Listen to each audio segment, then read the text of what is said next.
cross this works. All right, we are live. Hello, everyone. Good morning, good afternoon, good evening, wherever you are in the world.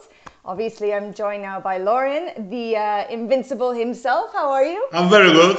Apart from all this difficult situation that we are all in, I have to say that I'm quite privileged because I can be in contact with you. I can be connected with the rest of the world, with friends around everywhere. So we are one of the luckiest ones.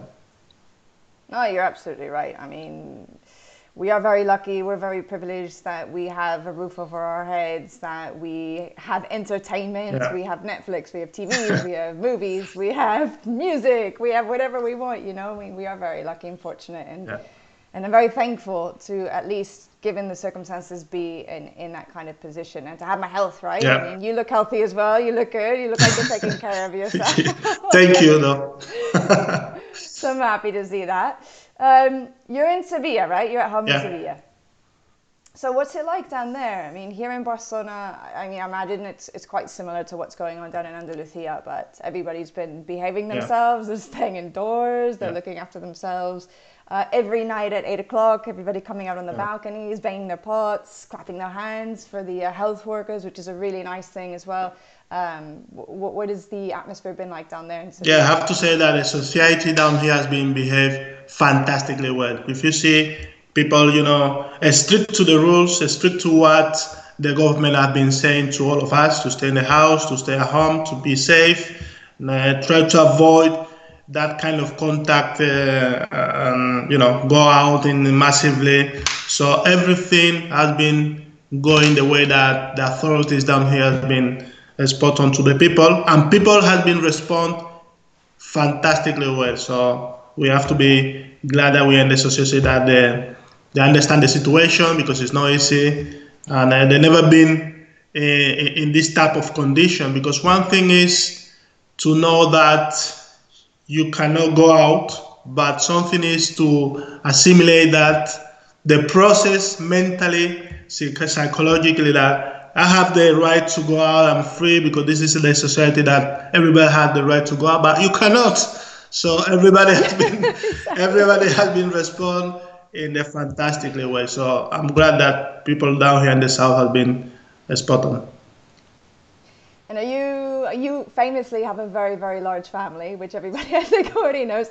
Are you alone? Are you with anybody? Or at least you have some company at home? No, I'm not alone. I'm with you. I mean, a lot of people I was going to take you. around the area. I'm with my books because one of my favorites hobbies is books. Yeah. I've been reading Victor Cooper, which is about business, about how to sell product to people. I've been reading Trevor Noah, which is a fantastic Oh, author. love I tell you him. something. His history is just awesome. I mean, the way he's been grew up since he was a child, and now he's in the USA working. And I'm to tell you that this book is tell you what mentally those situations have to. For somehow the sunshine is no longer out there, and this is one of the biggest examples. Trevor Noah. I recommend it to What's people. it called? Trevor Noah is in Spanish, prohibido nacer, which means that Okay. prohibited to born. Right. Spot on, top man, and he deserves everything that happened to him in life. Yeah. Do you know him? No, I don't know Personally? him. It was a present. Okay. They gave me this present for my birthday, and I take this time to read because it's one of my favorite hobbies. Yeah. Well, I saw that you posted a few days ago, or maybe it was last week. I don't know. This was this day 16 now that I've been into the house, so I can't remember when things happen anymore. But you posted a photo of a lot of books, and one of them was Ian Rush, Yeah, because who was obviously, you guys didn't play together, right? You came a couple of years after him, but obviously I'm sure you guys know each other really, really well. He's not going to be, like a good friend of yours? no. The thing is the fact that always in my concentration I was a football player rather than being or watching TV or play PlayStation. I always go with my book. I always been reading Nice. since Levante time. I've been reading books. I take this opportunity to read because I was a bad student. When I was a child, I was a bad student. I was just football, hanging out with my friends in the morning until 10 o'clock, 11th. At night, I didn't stick to my rules in my house. My father always, you have to do this, you have to do that. So I was doing opposite. And as soon as when I get bigger, grow up, I went to Valencia, and then I start to read books, and I start to understand a little bit, because I believe that the more you know about others, the more you know about different society, different thought, different manners to understand life, is better for your own self. So I started always reading books. I went to the university 4 or 5 years ago, so I did everything in the other way around. I didn't go when I was a kid. I started to do when I have time as well to do that. So therefore, I recommend to everyone that in those moments and everything in life, read, do everything that you like, and spread your knowledge. The more we know, it's easy to behave in the societies. Look at you, Lauren, the philosopher, Lauren, the businessman, Lauren, the good student, making up for lost tracks. No, that's brilliant. I love it. And what other hobbies? Because obviously we know that you're a big runner. You love to go out down by the river, because Sevilla has a great river as well, and the weather normally is fantastic. And you love to post while you're running too, your Instagram lives, and talk to people and all that sort of stuff. So how are you coping without being able to do that? What are you doing instead in order to stay fit, to make up for not being able to run? Yeah, I mean, yes, I'll be able to run, because I'm living. Sevilla it's not a huge city. I live 10-15 minutes from the city center, but it's a lovely countryside. I live in a lovely countryside. I've got big space there. Small. That's why I was saying I'm a bit privileged. I mean, lucky, because I've got out there. I've got a small football pitch, so I can run around. Oh, nice. And do some exercise. So I have to say that in those days, I keep it. I can do everything like a normal day, which is one of the most privileged. I can do exercise out there. You can play football. I can play football. I can come inside, because I cannot get contact with anyone around me. Yeah. So in one way, I can do everything as a normal day. And the main time, also one of my hobbies to cook. I like to cook. Oh. I like to cook, cooking everything, fish, meat, all the traditional food down here. So because why? Because when we were kids, when I was kid, in my house, my family, we were spreading one day I have to cook, next day my brother has to do the beds, next day they have to clean so we were doing the work. Everybody has a responsibility. All of the chores that everybody had to do. Exactly, my sisters. So we rotate all the responsibility in the house. So nowadays, it's something that is with me. It's not an effort for me to cook, or it's not an effort to me to clean the toilet, to clean the ironing my clothes. So I can do everything, because I have been doing that since I was 8 years old. So it's not You're very well rounded, Lauren. Yeah. And what is your favorite thing to cook? Favorite thing to cook is fish. Actually, 3 days. There's a lot of good seafood down there too, right? Yeah, 3 days ago I cooked a lovely nice. 3 days ago, yeah. And fish is something like I love it with lentils. Oh my God, I love lentils. People think I'm crazy. When I was living back home in the US, I used to eat them on a pretty regular basis every day. And people would make so much fun of me for eating that. Who eats that? Who eats lentils? Nobody eats lentils. I was like, well, I do. I think they're delicious. Delicious, lovely. I love lentils. Oh, amazing. And so what else have you been up to? I know you started your course, right? Yeah. To get your coaching badges. How's that going? It's been going great at the beginning, because we had to stop. So we have to stop it 2 weeks ago. Right. In Madrid, we started to be an A level by UEFA.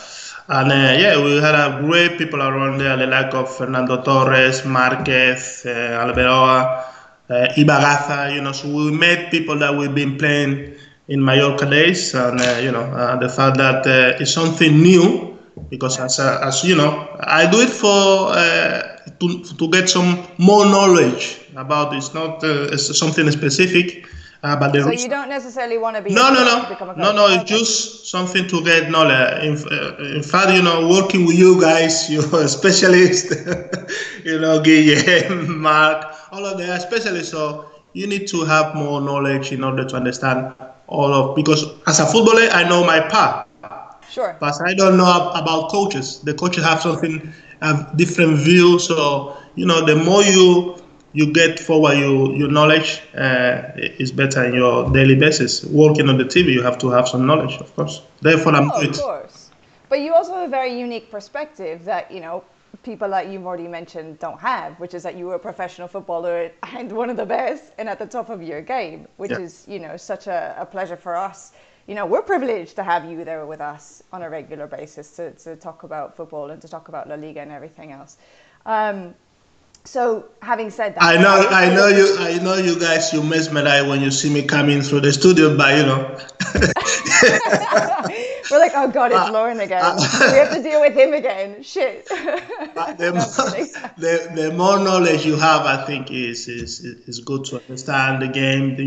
How the team set up, all that, and it's fantastic. I always like to learn. Like a little boy. I want to learn everything. Which No, me too. I'm very like inquieta, right? Like I need to be doing stuff all the time. I'm very active, Yes. and my brain also needs stimulation all the time. And I think it's great that you're doing that course. And are you still doing it now long distance? So via Skype or via conference calls, or have you guys stopped it for a while and you're picking up later on when things settle down with the pandemic, or where are you at now with the course? Yeah, we had a meeting last week on Thursday to start Yeah. on Wednesday. So in 2 days times, not tomorrow, so Tuesday. Yeah, tomorrow we started tomorrow. No, Wednesday. Sorry, we started Wednesday, the proper one. So the coaches they're gonna set up the material, the subjects. So in based on that subject, you have to do this, you have to do that. In order to that, they're gonna have some kind of exam. So we have to, in every department, in every single subject, is gonna online to say, okay, the most important is this, that, and from then you take it, and then next time we connect again, then we have an exam in that subject. So therefore, we'll see if everybody can get. If some people, we are 20 people, if most of the people get lost, then we will finish, because it's a bit complicated that people have to understand how to work by distance in online, how to get the notes. So it's not easy. So it's something new for the coaches, it's something new for the player. So we'll see how it goes. I hope that everything goes well and everybody understand how to use this new technology. If you ask me, it's terrible, because I don't like technology.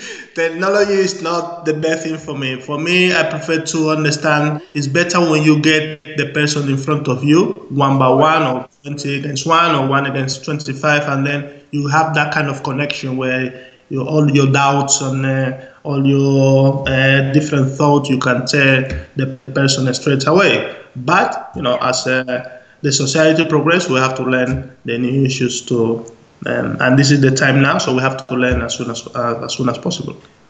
But I don't like it. You don't like it.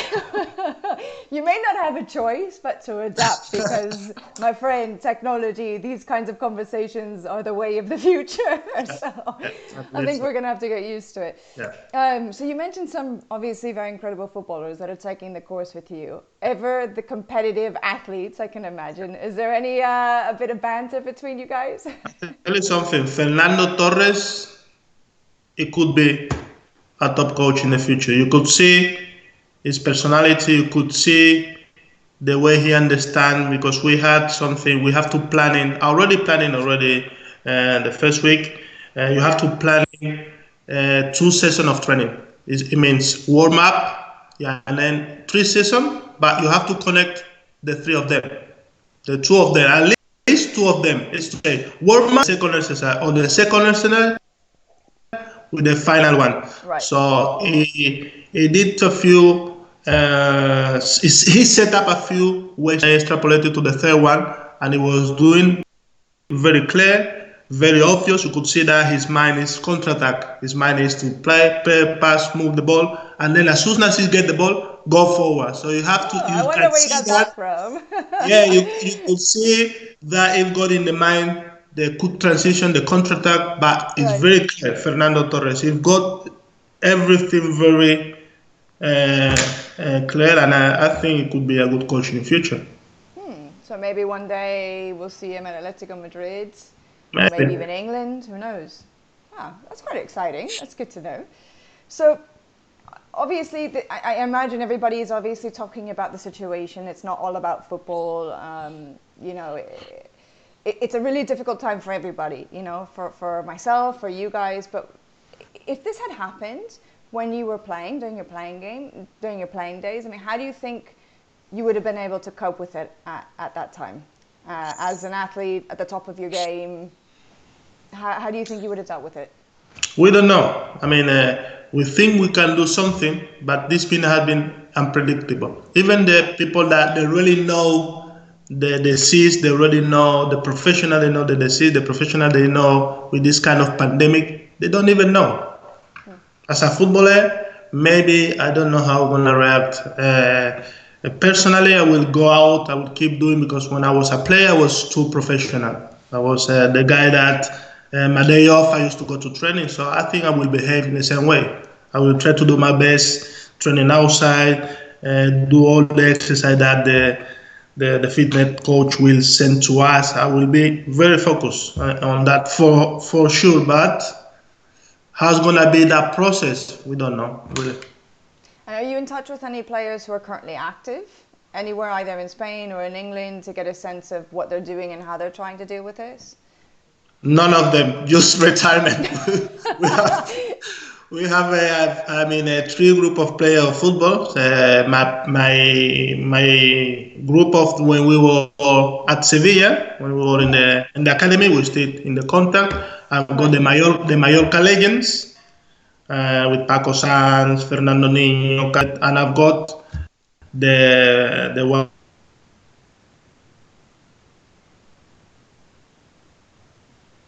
Lauren, you there? Can you hear me? Oh, I think we lost you for a second.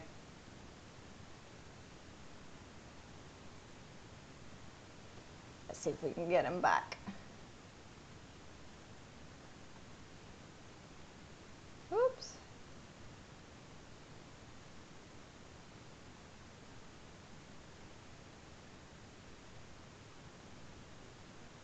By the way, for those of you watching, if you guys have any questions, feel free to chime in at any point in time and let us know if you have any questions for Lauren, or if you have anything for me as well, or just let us know how you guys are doing and how you're holding up and what you're getting up to during the quarantine life in lockdown. And in the meantime, I'm going to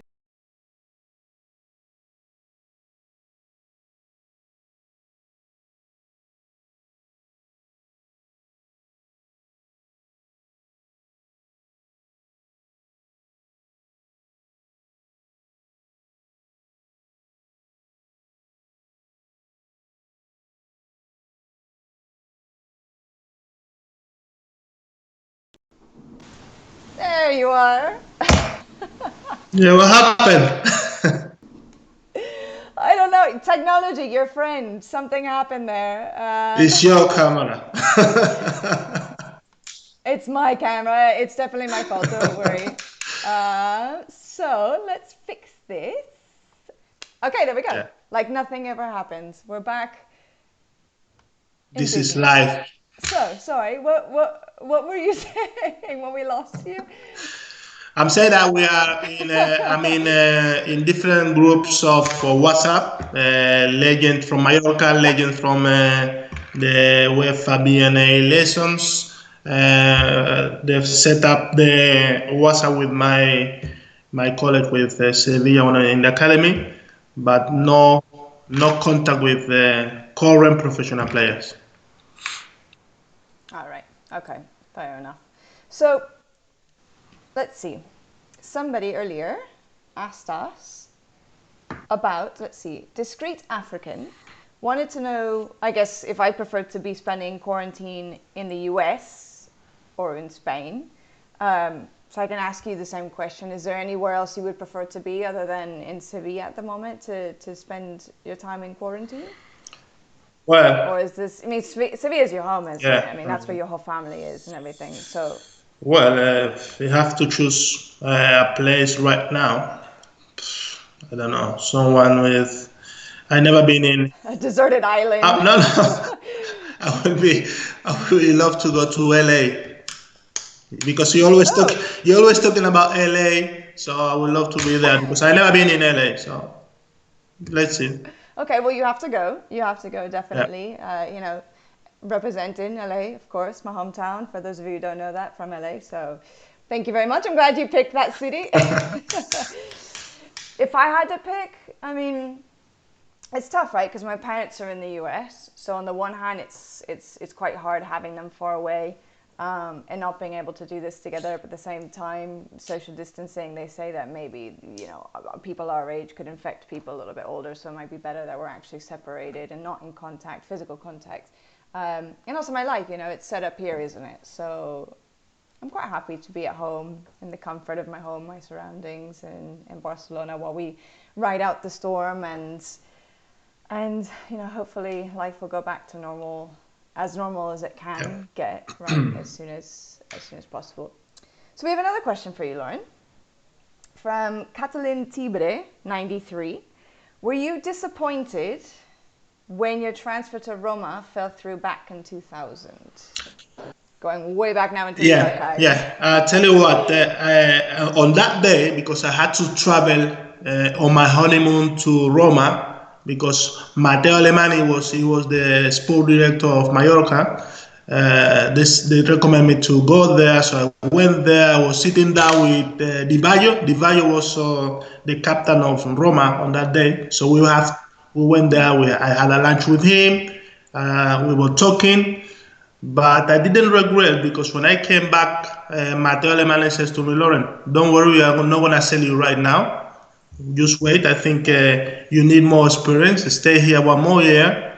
And then for sure, I give you my word that next year we'll find a solution. So I didn't have any regret because I went to the perfect club for a youngster. Because Arsenal, the philosophy within that institution, and Wenger, the mentality, he's been doing that during the last 22 years to broad youngsters, give them the facilities in order to become a star. So I don't have any regret because I went to Arsenal in the perfect time, in the perfect moment, playing with top players, like a fantastic top player like Dennis Bergkamp, Henry, Pires, Vieira, Lehmann, etc., etc. So the fact that I didn't sign that year to Roma, it was good for me in the future. So I went in the right moment to England. No regret at all. And what would you say if you had to pick? I'm sure you have like a million anecdotes to pick up from your time there, but is there any one that you could share with us that you remember fondly or as one of the best moments amongst all of those wonderful people that you just mentioned? There were so many great moments, but I picked one moment that it was very funny. At Arsenal, it was many situations they could laugh, but it was with Colo Torre, and Arsene Wenger, right? Wenger. I can just imagine where this is going. Wenger was trying to teach Colo to be tough. So we were on a training session. It was every time, Colo, come on, you have to be tough. You have to be strong. Come on, Colo. Come on, Colo. And Colo, he just went mad. And Wenger sometimes used to play with us. So Wenger get the ball, and then he tried to nick people, drip people, and Colo went behind him. He used to smash Wenger. And then Wenger was in the floor. He was looking Colo, said, Colo. So he was trying to make that Colo become tougher and strong, but not against him. So you have to be careful what you wish for sometimes. It was very funny. We were all laughing, and Wenger he's a nice man. He took it in a good way, in good mood. So we were all laughing on the way. So it was And do people know this story, or is this one that you guys have kept amongst the locker room for all these years? Say again?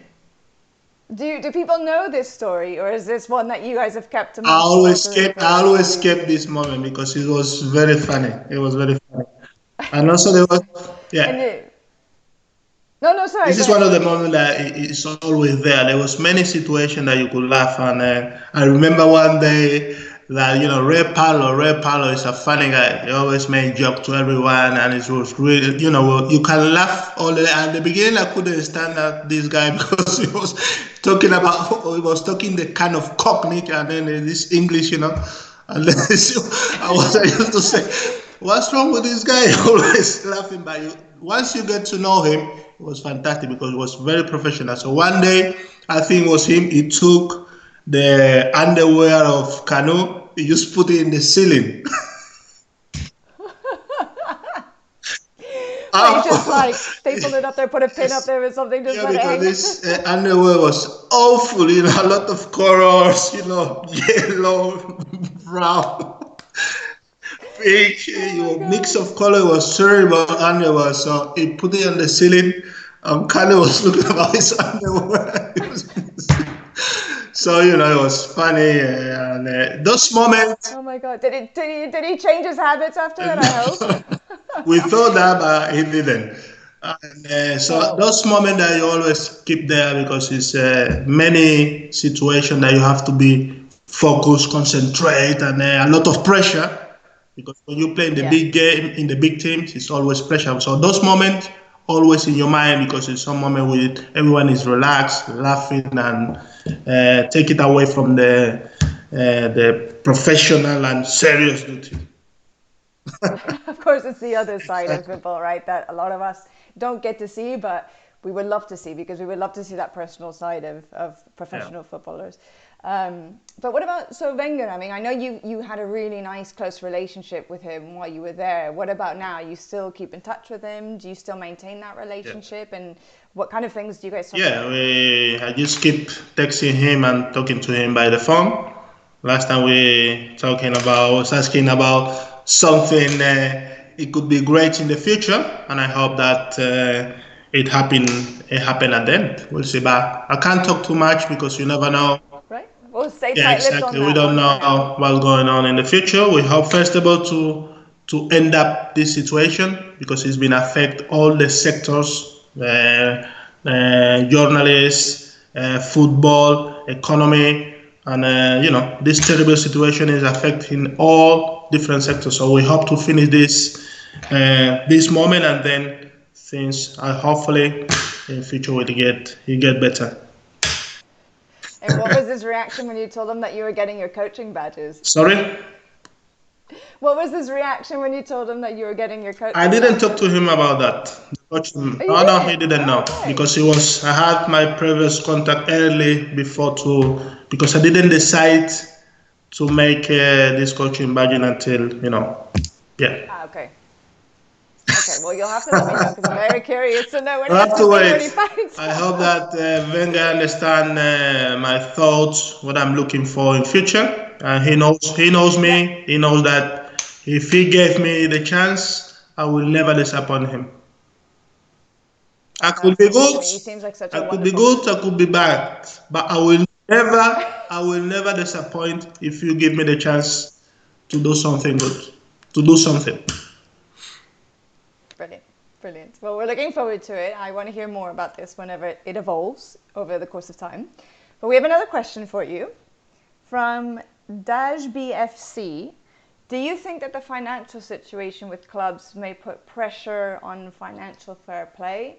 I mean, obviously we know that this pandemic is going to change football going forwards. I mean, maybe economically then, how do you think it might affect it? I think everybody has to cope. Players, institutions, sponsors, everyone around this business have to cope, understand this difficult moment. And then we have to see individual cases, not put all the cases in the same pot, but absolutely we really have to cope and find a solution because it's going to affect in every single department. So let's have our fingers crossed in order that we end up in the better way, better solution to everyone.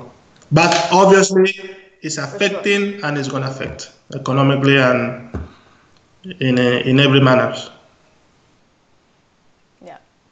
So we have another question for you. This one is personal, but I think it'll be a nice answer from you. From Catalin Tibre 93 again. Wants to know your best moment in your career being part of the Invincibles or winning the Olympics and the African Cup. Oof, what do you love more? Look at that big breath. What do you love, your mom or your dad? I mean, it's a difficult choice.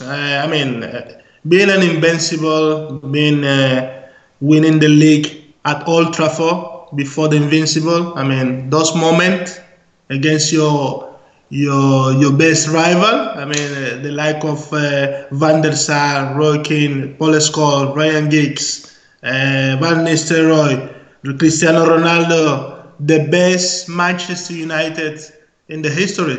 I mean, that league that we won there at Old Trafford, that was one of the biggest moments I ever felt as a professional. First of all, it was the first league in my life. Secondly, against Manchester in Manchester, with the likes of those top players I already mentioned to you, the best at Manchester United in the history, and then the Invincible. I mean, because in the Invincible time, there was many moments that we were losing or we were having bad games, bad time in the first half, and in the second half, we managed to bounce back and end up winning those games. There was many issues in the training that people don't know, that you could see real character, real people that really wants to compete and all fighting to the same goal, one goal. I mean, in the other hand, you have the Olympic, with the means of Olympic is how many times African football can win. African football can win the World Cup in this moment? No. So winning the Olympic, in my opinion, as Nigeria did in the 92, represents not only Cameroonian, represent the whole Africa. So the victory, the whole Africa, because African football, they don't have as many chances to win the World Cup as Germany did, as Spain did, as France did, so African team has never done, have never won the World Cup. So mom, daddy or mommy? Listen, I can't choose any. So I choose both. Okay, well, let me tell you, you made at least an enemy for life out of my dad. He's a Manchester United fan. No, I'm only joking. But no, he was quite upset when that happens. I'm sorry for him, but to win the league at Old Trafford was one of the best moments. I mean, if I have to go again, I will repeat and repeat and repeat and lift the trophy. That's it. Of course, of course, and well done to you for that. So it certainly made me happy because I was not a Manchester United fan growing up. So that's all good. So we have another question for you from Dash BFC. How did you mentally cope with being undefeated for so long? I think in that period, as you are young, you're winning many games, you play with the best teammates in the world, you manage by the best coach in the world, which is Arsene Wenger, in my opinion, the best institution in the world. So you don't have, life goes too quick. You don't have time to think about it because you play on Sunday, Wednesday, Sunday. Sometimes in the winter you play 4 games because English Premier League doesn't stop. So now I have the conscience. It's now when I really have 5.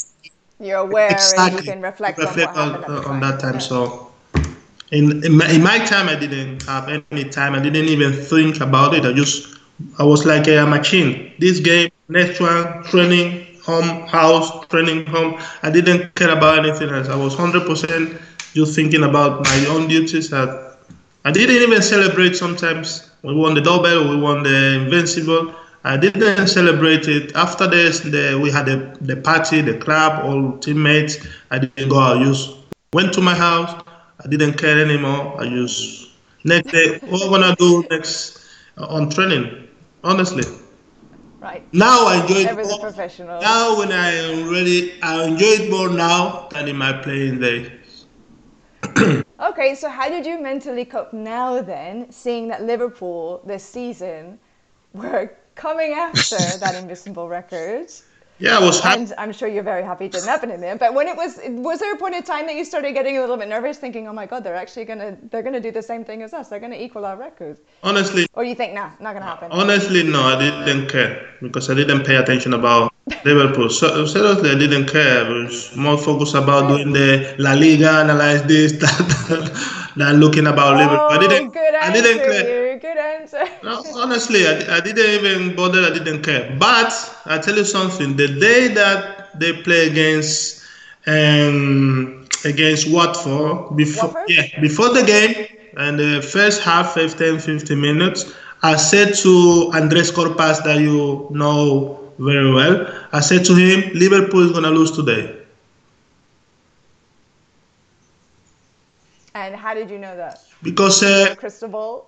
no, because the thing about Liverpool that time, they play so many games in that the Yeah. speed, the intensity, the way that Liverpool play without rotating the team, because they didn't rotate the team so much, and you can get to the stage in February, January, February, March, when things start to be hot, and then when you start to decide the league and everything.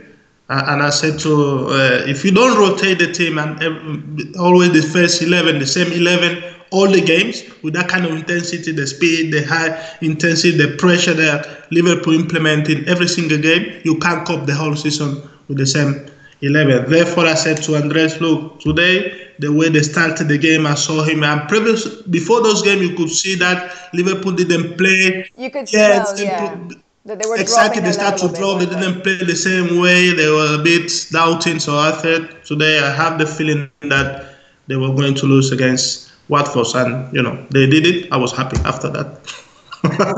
You became a Watford fan for No, life after that, right? All right, so I don't want to take up too much more of your time. We have one more question, and then I think if you're cool with that, we can just wrap it up after that. So, Catalan Tibre again wants to know, who is the best active African player in your opinion?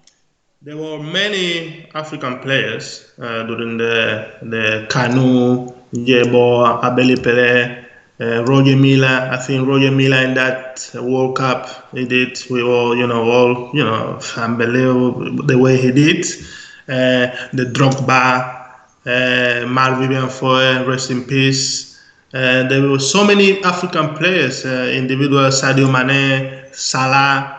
There's many, but if I have to choose one, because I know him since he was 16, my teammate. We used to share the rooms in every concentration in the World Cup, in the African Cup of Nations, Olympic. Samuel Eto'o. Oh, I I knew you were going go to say for that. Samuel Eto'o because he's a real character. What I love about him is he's a straightforward person. He said he had a big mouth, but He still does. he had a big mouth, but his consequence with that big mouth is to say that he's doing in the games every weekend, week out, in every single day of his life. He's the same person since he was 16 until now, in the way that he said, I'm going to score 3 goals, and I do it. There were so many games that we used to say, Negro, listen, I'm going to do this, I'm going to do that, I don't care. I said, calm down, Samuel, calm down. Because it's very, it's passionate guy. But later in the game, in the pitch, he does the same. Therefore, I love Samuel. And you still talk to him as well? Or? Yeah, in contact, in the phone. Amazing. I used to say to him, listen, calm down, because I brought you to Mallorca. He said, oh, no. I said, listen, I was talking to Matteo Alemani. Matteo Alemani come to me. He was the sport director of Mallorca, and he said, Lauren, should I sign Samuel? Because I heard some voices that they are telling him that he's a very complicated guy and it's difficult to cope. I said, no, sign him straight away. Samuel, you have to know him. You have to deal, because he's a special player. A special player, you have to know, give it the right condition in order to perform. You can't treat Samuel, Messi, or Thierry Henry, Dennis Bergkamp, the top guys, the same as the others. No, they are not the same. Therefore, sometimes I say some coaches that come out beginning of the season, they say, okay, we are all in the same position, we are all in the same situation. I say, you are a big liar. You are not. You have first 11 here, and then as long as the league progress, you need Right. the 25 or 24 players. But as soon if you need, of course, of the injuries, you play UEFA Champions League, many competition, many games during the year. Then you will need everybody. But you cannot say we are all the same position. You are a big liar. So those players, they are, of course, Cristiano Ronaldo, Messi, No, you're right. You're right. It just makes me laugh at how honest you are being and about. all those guys, they are different because they are the ones that score 50 goals a year, 40, and then they make you win the league, they make you win the Champions League, they make you win Yeah. all the competitions. So you have to treat in this different level because they are different level players. That's all. Yeah. Well, Lauren, thank you for that. That was delightful. Just before we say goodbye, I want to give a shout out. I had a really nice surprise float its way into my Twitter inbox this morning from Bali, who is of BB Art. I don't know if you've heard of the account. Does a lot of really cool football art. I'm sure there'll be more maybe. done. So this Very nice one. very cool, right? Very nice. Yeah, very nice. So just want to give a shout out and a thank you for that because it really made my day start off in a very nice way, apart from obviously talking to you, Lauren. That's very nice. I couldn't say more because I know your husband is out behind the door, so keep it like that. He's on a business call anyway. He's not paying any attention to what we're doing right now. Don't worry about it. Well, any final parting thoughts or words or comments or anything before we say goodbye? No, just to say goodbye. Then we all have to be strong. Let's come together. Don't lose humanity because I think sometimes this special difficult period make people comes together, and we are all human beings. Let's treat each other in the same way, and be strong and don't lose the humanity because I think the world, not only in football, in business, we are going too fast. People are stop talking. I always say the same. You go to the terminal, you can see people, families and families. They don't talk between each other. They just apart. Everybody's connected with the rest of the world, but they are not connected with their own family, which is very bad. Technology is fantastic, but put in the service of the human beings, not in the other way around. Very, very wise words. Thank you very much, Lauren the philosopher. Everyone. All right, well, thanks to everybody else as well for being with us. Lauren, I'll see you soon. I'll talk to you soon. And like you said, take care of yourselves and look after yourselves. Stay healthy. And we'll see you all very soon too. Adios. Pleasure. Bye. Bye.